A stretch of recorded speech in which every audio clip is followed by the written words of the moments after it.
Alright, we're back. I'm Strategic Seller, and I'm here to bring you all your tips, your tricks, your strategies you need to dominate at mobile gaming. With that being said, let's get into some Clash Royale today on the main account, Seller Man. Now we're gonna get back into some draft challenges, live ones, because I know those are the ones you guys want to see. But before we jump into it, make sure you guys hit that subscribe button, show your support to the channel, and let's get right into it. Alright, this first one we're getting into, it's Mortar or Battle Ram. I'm going to take the Battle Ram over the Mortar on this one. Rocket or Arrows, I'd rather have the Rocket because I don't want to go against the Rocket. Lumberjack or Graveyard, that one's interesting, but because he has Arrows, I'm going to take the Lumberjack. Along with that Giant or Bowler, ooh, that one's tough. I think I would rather have the Giant. The Bowler Graveyard is going to be tough to deal with, but I'd rather have the Giant starting off our push than helping his push, because I think the Bowler could sometimes be easier to deal with than a Giant.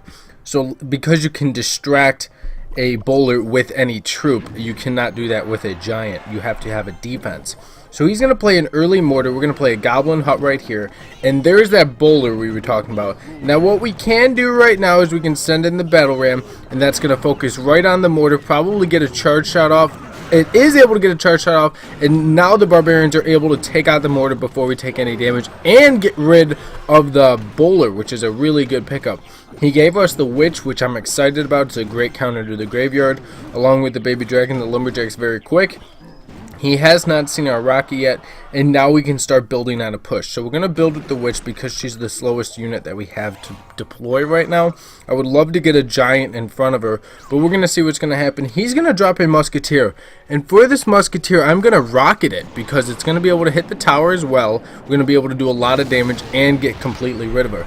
Now we're going to drop a Baby Dragon. He's going to throw out a Mega Minion that gets distracted by all the skeletons, only gets one shot off to the Witch. Unfortunately, the tower locks onto the Witch and not the Baby Dragon.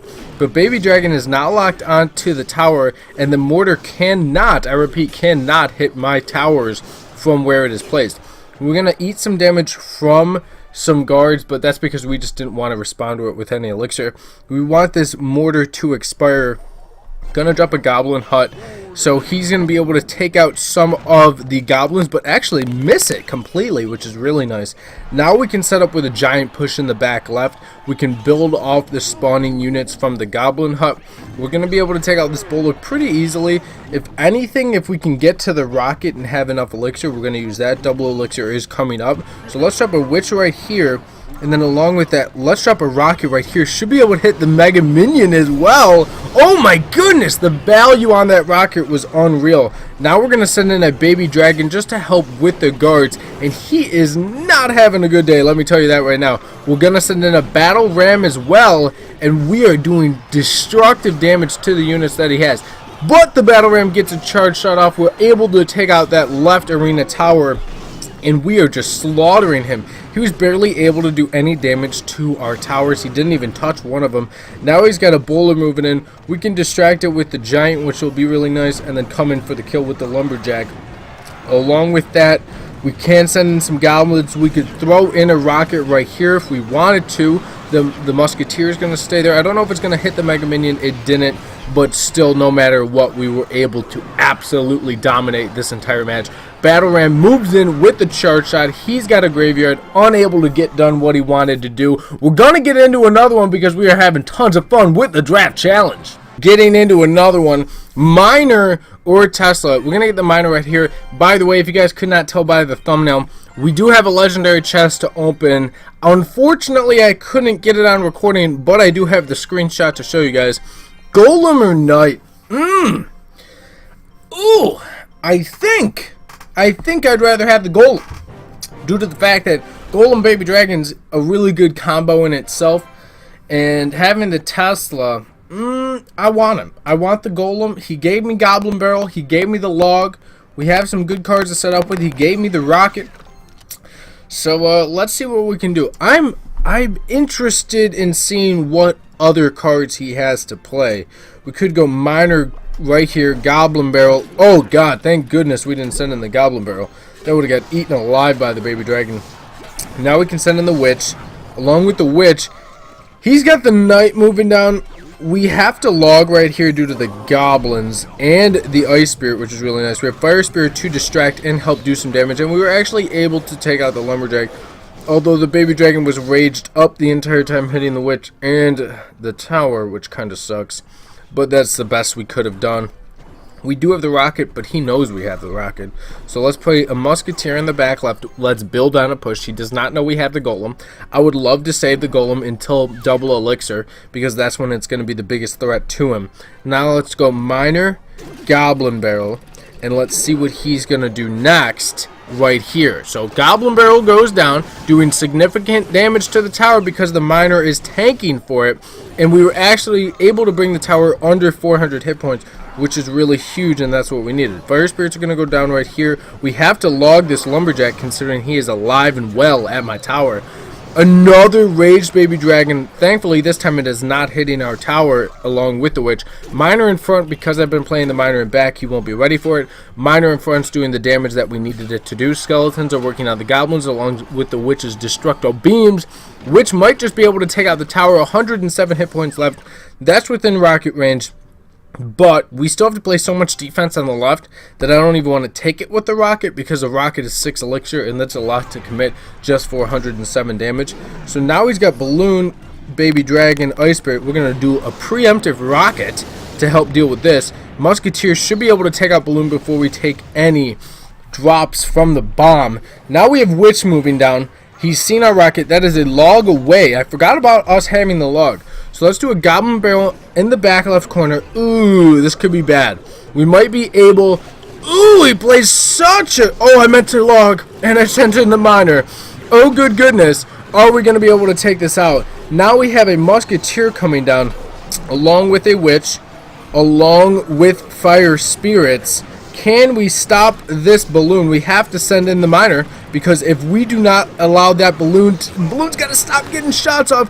What DD does he have? Oh, he's got the zap, folks, but you know what? He has not yet seen the golem. So let's do a golem right here. He's going to respond hard and well to it.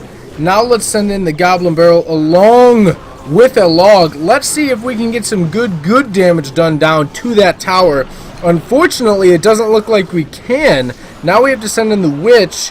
Along with the witch, he probably wants to send in that balloon. He's sending in 2 lumberjacks, folks. Double rage spells. What is life right now? We're going to be able to shut it down. He's up on damage. We should be able to get a golem down in the corner, which is going to be incredibly destructive to his life. Goblin barrel in the back right. It's being tanked for by the golem. The Tesla's locked onto the goblin barrel. The golem is at the tower. We're going to witch right here. Along with the witch, we're going to log. Can the log hit the lumberjack? It does. Takes out the goblins as well. We're up by a significant amount of damage. Musketeer is going down. We might just be able to get another golem down, because let me tell you, if we could, that would be massively huge to our success. We are able to do it. He drops a preemptive Tesla. Miner in the back right. He's not going to be able to deal with that.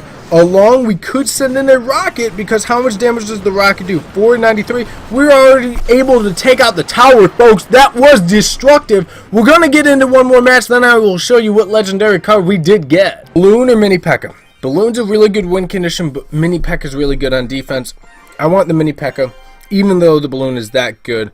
Let's take the zap as well. It's nice and cheap. Ooh, let's take the witch, because I'd rather have the witch against the prince. Musketeer or Inferno Dragon. Because we have the zap, I'm okay with going against the Inferno Dragon, and I do love the Musketeer. After I get my furnace to level 10, which will happen in the next video, so be sure to stay tuned for that. We're going to start requesting for Musketeer so we can get her to level 10 as well. So we're going to play Musketeer right here, along with some goblins. He plays good poison. Poison graveyard's really good, but our Musketeer is able to stay out of the poison for a little bit, so she didn't take an incredible amount of damage. Now we do have the princess set up. Let's do a princess on the right, because he's not ready for it, and he's going to have to deal with it. He's going to drop a Valkyrie, which is an interesting play considering that the Valkyrie is a little much to deal with the princess. We're going to drop a Mini P.E.K.K.A. Mini P.E.K.K.A. is going to be able to deal with that Valkyrie nice and easily. He did just use his poison, so we might just send in a witch right here, along with... Oh, I thought that mini P.E.K.K.A was about to get a shot off. Oh my goodness. Let's lightning this right here. Zzz and zzz. We might be able to get goblins down in front. We aren't able to do it, but we actually did stop him from getting an incredible amount of damage, and I think we're going to be able to do more with the witch. We want to hold off on using the minion horde now due to the fact that he's got the poison back in his hands. So there's the graveyard again. Let's see where he plays the poison. He plays a better poison this time. But what we're going to be able to do here is we're going to be able to set up with a minion horde, because he did just use his baby dragon as well. Unfortunately, the musketeer did die. So let's send in a minion horde, boom, mini P.E.K.K.A, and see if he even sees the mini P.E.K.K.A, because it's hidden kind of underneath it. Let's zap all of that noise, all that jazz. He drops a defensive balloon, but the mini P.E.K.K.A is hitting the tower. We did just take it down with the hidden mini P.E.K.K.A underneath the minion horde. Absolutely destructive. He could not handle it. Now he's got the prince moving in. We're going to distract it with goblins coming down right there. A witch to the right to spawn some skeletons, help deal with that prince. Make sure he doesn't get any shots off to the tower. Along with that, we're going to play a musketeer and a princess. The musketeer is working on the baby dragon, and then the princess was working on the skeletons from the graveyard. Along with that, now we could send in a minion horde. He does have the poison, but he uses the poison on the princess. Oh my goodness. Now he drops another defensive balloon. I've never seen a balloon used so defensively to distract damage. Oh my goodness. I don't know if this guy even knows how to play this game. Musketeer in the corner. Along with that, we could drop a lightning. We're not going to. Goblins go down to protect the musketeer. Along with that, we don't even really need to respond to the graveyard due to the fact that both arena towers are locked onto it, and the king tower, that it was just never going to happen for him. Let's go witch right here and the minion horde in the corner just to mess with his head. Good game, well played, good luck. Those were 3 clean wins. Now let me show you guys what legendary card I did get. So I actually just finished filling up the request for my furnace to get to level 10 from level 9. 800 furnace cards we needed, 50k gold. We will be upgrading that in tomorrow's video, so be sure to stay tuned for that. Now, talking about that legendary chest that I had, unfortunately, like I said, I couldn't get it on recording, but this is the card that I got, another miner. Now we have 2 out of 10, so we're 8 away from the level 4. He's probably going to be my first level 4 legendary when it does eventually happen, but 8 more miner cards is going to be pretty hard to acquire, but I feel like eventually through time we will be able to do it. Comment down below, what's your highest level legendary? If you don't have a legendary, what legendary do you want? Are you guys having fun with the grand draft challenge, the classic draft challenge? What's the highest you've gotten out of it? But with that being said, all my social media handles are right there. Boom, boom, boom, boom, boom, boom, boom. Links are down in the description. Check them out. And as always, thank you for watching. Subscribe down below. I'll catch you all in the next episode.